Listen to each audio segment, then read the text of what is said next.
আলাইকুম রহমতুল্লাহ বারাকাতু। সুধী দর্শক, আমাদের আজকে যে কথাটা বলবো সেটা হচ্ছে আমাদের দেশে মানবাধিকার। আমরা 15টা বছর ধরে আমাদের দেশের এক শ্রেণীর মানুষ কথা বলেছে দেশে মানবাধিকার নাই, দেশে গণতন্ত্র নাই, আমরা কথা বলতে পারি না, আমাদের কথা বলার অধিকার নাই, আমাদের কথা বলতে দিচ্ছে না, কথা বললে গলা টিপে ধরছে, আমাদের দেশ ছাড়া করছে, এলাকা ছাড়া করছে, এই ইত্যাদি ইত্যাদি। 15টা বছর ধরে সুধী দর্শক আমি বুঝলাম যে 15টা বছর আমরা অনেক সমস্যার ভিতরে ছিলাম, কিন্তু এখন কি আমরা কথা বলতে পারছি? আপনারা একটু চিন্তা ভাবনা করে দেখেন তো, 5ই আগস্টের পরে কতগুলো পত্রিকার অফিসে যে হামলা করা হয়েছে, অনেকগুলো সাংবাদিকদের তাদেরকে বহিষ্কার করা হয়েছে, তাদেরকে বলা হয়েছে মব চাঁদাবাজির হুমকি দেওয়া হয়েছে, মব চাঁদাবাজি করিয়েছে, এবং অনেক সাংবাদিক সত্য কথা বলার কারণে তারা অকালে চাকরি হারাইছে, আজকে তারা রিক্সা চালাচ্ছে, জালমুড়ি বেচতেছে। এই অবস্থা, একটা কথার কথা বললাম, অনেক সোশ্যাল মিডিয়ায় যে অ্যাক্টিভিটিসগুলো আছে, যারা মঞ্জুরুল আলম পান্না, আনিস আলমগীর, নাজমুল হাসান কলিমুল্লাহ, এস সাব্বির, এই সবাই কিন্তু শ্বশুরবাড়িতে বেড়াইছে। শ্বশুরবাড়ি বোঝেন, জেলখানা। তারা কেন অ্যারেস্ট হয়েছে? তারা অ্যারেস্ট হয়েছে এই কারণে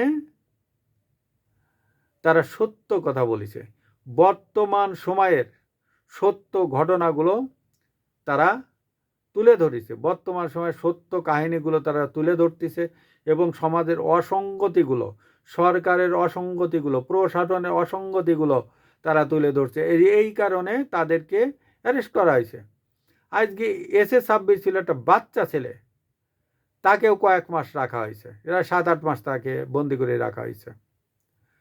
আজ মঞ্জুরুল আলম পান্না একজন দেশের খ্যাতনামা একজন ব্যক্তিত্ব, তিনি নিরপেক্ষ কথা বলেন, তিনি আওয়ামী লীগের সময়ও গুদানি খাইছেন, তিনি আওয়ামী লীগের সময়ও নির্যাতিত হয়েছেন। আজকে সেই সাংবাদিক ডেইলি স্টার থেকে তাকে বহিষ্কার করা হলো, এবং তাকে কিছু শর্ত দেওয়া হয়েছিল, যে কঠিন শর্তে, একজন নীতিবান মানুষ মঞ্জুরুল আলম পান্না, আমার প্রিয় ব্যক্তিত্ব, তিনি চাকরি করতে পারেননি, কারণ তার নীতির সাথে এটা চলে না। আজকে সোশ্যাল মিডিয়ায় তিনি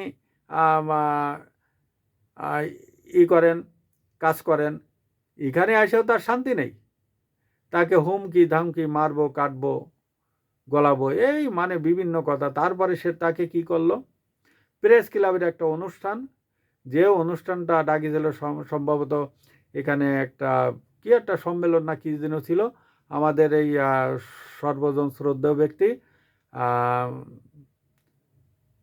ব্যারিস্টার পান্না সাহেব, ওনার নামটা আমার আসলে ভালো মনে আসছে না, সুপ্রিম কোর্টের জেডাই খান পান্না, জেডাই খান পান্না এই অনুষ্ঠানটা দিয়েছিলেন, কিন্তু ওনাকে গৃহবন্দী করে রাখা হয়েছে।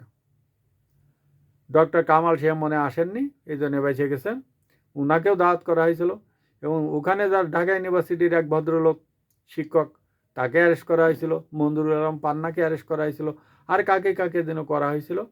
এই ভদ্রলোক, বিচারী ভদ্রলোকরা, মানে কি বলবো, এদের থেকে মানে নিখুঁত লোক আমাদের সমাজে এখন বর্তমান খুবই কম পাওয়া যায়।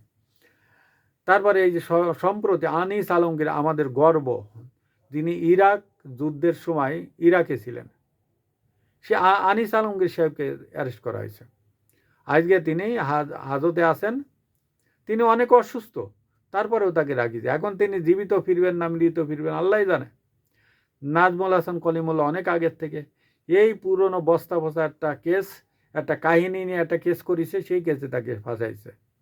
আর সাব্বির, তিনি কয়েক মাস হাজত কাটার পরে এখন বাইরে আসছেন, তাও কথা বলে ভয়ে ভয়ে, কোথায় থাকে কি থাকে জানি না, সোশ্যাল মিডিয়ায় দেখি, ছোট বাচ্চা মানুষ, আমার ছেলের বয়সী। শুধু দর্শক, এই মানুষগুলোর জন্য আপনারা দোয়া করবেন, যে এই মানুষগুলো যেন সত্য কথা বলতে পারে। আজকে পত্রিকার সাংবাদিকরা সত্য কথা বললে তাদের বিরুদ্ধে মব ধেয়ে আসছে। কথায় কথায় বলে 15 বছর আপনারা কোথায় ছিলেন? আবার হুমকি দামকি দিতেছে নির্বাচনের পরে দেখাবো। নির্বাচনের পরে আর কি ভাই, বয়স কত, 60-এর উপরে? মারবেন? আলহামদুলিল্লাহ, আইসেন। আপনি আসার আগে ফোন দিয়ে আসেন, আমি থাকবো, যাতে আপনার মারতে সুবিধা হয়। পালাবো না। আসসালামু আলাইকুম ওয়া রাহমাতুল্লাহি ওয়া বারাকাতুহু।